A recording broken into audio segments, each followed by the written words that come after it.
The Corn School on realagriculture.com is brought to you by BASF and Pride Seeds.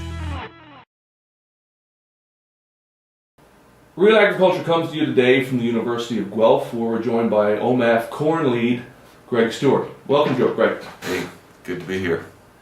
Greg, lots of work being done on the bee health issue, pollinators, and the potential impact of neonicotinoid insecticides. And hopefully we're going to see some clear answers and solutions there in the near future. But in the short term, most seed companies are offering seed that's been treated with fungicide only. And farmers need to determine whether that's the best choice for their acres and whether they can do without that insecticide. Now, you've got some recommendations.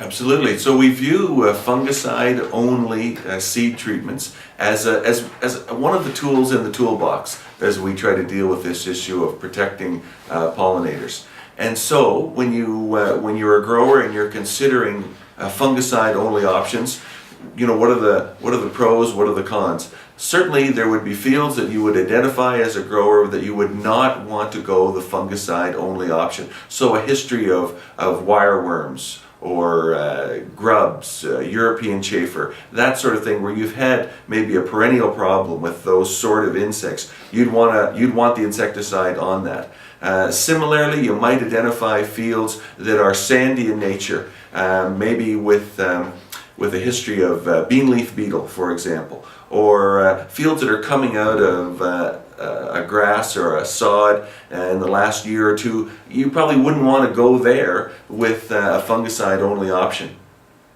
But we think it's a reasonable tool to consider for growers that don't fall into some of those higher risk insect pressure areas, that a fungicide only would be a decent option to remove some of the insecticide out of the picture.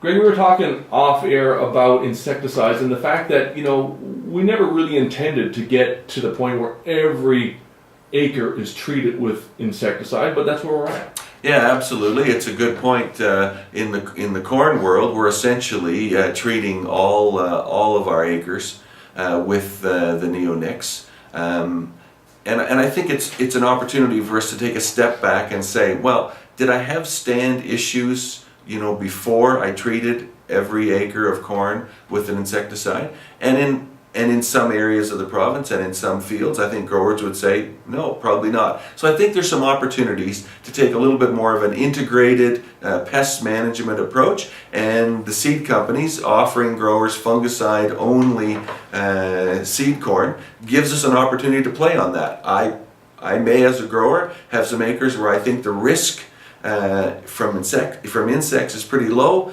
Maybe I would move at least a portion of my order to fungicide-only seed treatments. And of course, the catch on some of this is that seed companies are going to need to know very early in the game if you want a fungicide-only option. And so some of the early order dates for a fungicide-only seed treatment would be mid-October already. So that's going to challenge growers to make decisions in the immediate future.